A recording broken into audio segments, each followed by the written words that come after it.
Today, we're diving into the exact moment a political game turns deadly serious. This is where honor clashes with the will to survive, and in the heart of a kingdom, the rules get rewritten in blood. And really, it all boils down to this one single, chilling warning from Cersei Lannister.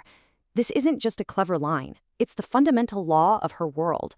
And we're about to see what happens in brutal detail when someone just refuses to play by that rule. At the center of this whole storm is Lord Eddard Stark, a man of, ironclad principles, stuck in a city of slippery allegiances. What happens to him isn't just a political mistake. Nope, it's the tragedy of how a good man's refusal to bend becomes his own downfall. Okay, so what are the rules of this game? Well, it kind of depends who you ask. For Ned Stark, the rules are written down in law books. They're sealed by sacred oaths, and they're all about who has the rightful claim.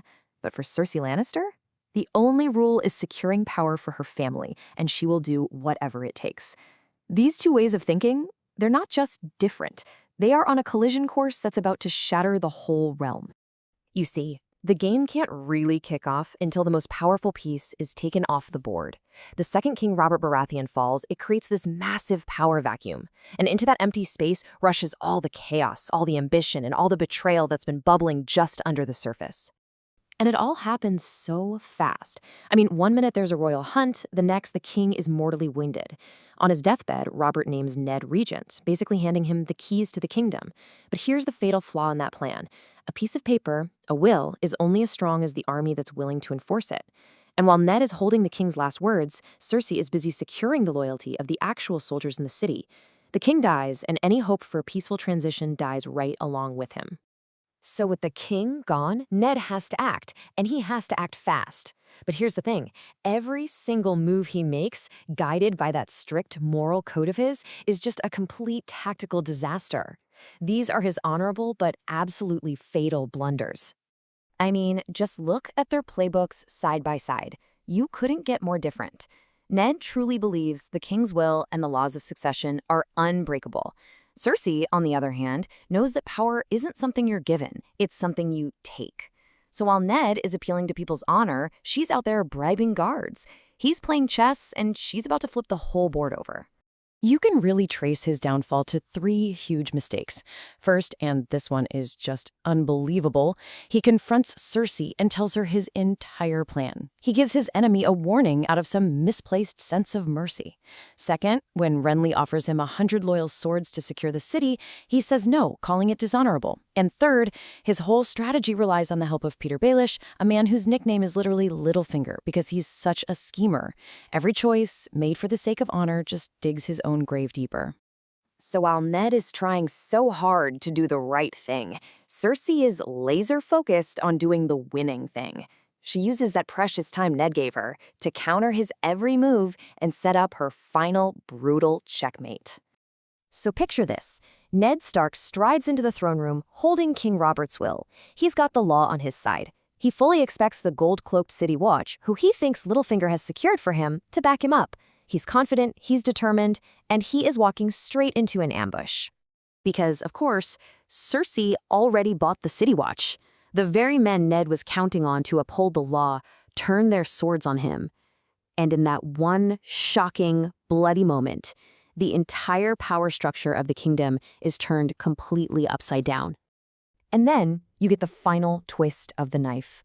Littlefinger, the man Ned put all his trust in, puts a dagger to his throat. That one line says it all. This isn't a game of honor anymore. It's about lies, betrayal, and survival. And just like that, it's over. In a matter of moments, Ned Stark, the Hand of the King, is arrested and called a traitor, while his men are cut down all around him. Through pure, simple ruthlessness, the Lannisters have won. The game is over. But here's the thing. A victory like that in the capital, it doesn't end a war. It starts one. Ned's arrest is the spark that lights fires all across Westeros, and even beyond. The game just got a whole lot bigger. The North's response is immediate, and it is furious. Robb Stark calls his banners and marches his army south to get his father back, igniting a massive civil war. In response, Tywin Lannister gets his own forces ready, even shoving his son Tyrion onto the front lines. War isn't a possibility anymore, it's happening. Way, way up north at the Wall, the news reaches Jon Snow, and it just tears him in two. Does he abandon his post and break his sacred oaths to go help his family? Or does he honor his vow? In a painful decision that echoes his father's own struggles, he chooses duty.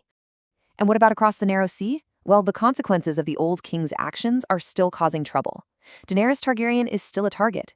But while she's dodging one danger, she runs right into another. A mysterious healer named Miri Mazdur, a woman who is about to play a devastating part in her future. So, this is the Game of Thrones. It's exactly what Cersei said it was. A brutal world where being honorable is actually a weakness your enemies can exploit. It's a place where alliances are just tools, and showing mercy is a mistake you probably won't get to make twice. All of which leaves us with this one final, really haunting question. Ned Stark paid for his honor with his own life, and he plunged an entire kingdom into war. So, in a game where your only real options are to win or to die, what's the point of honor at all?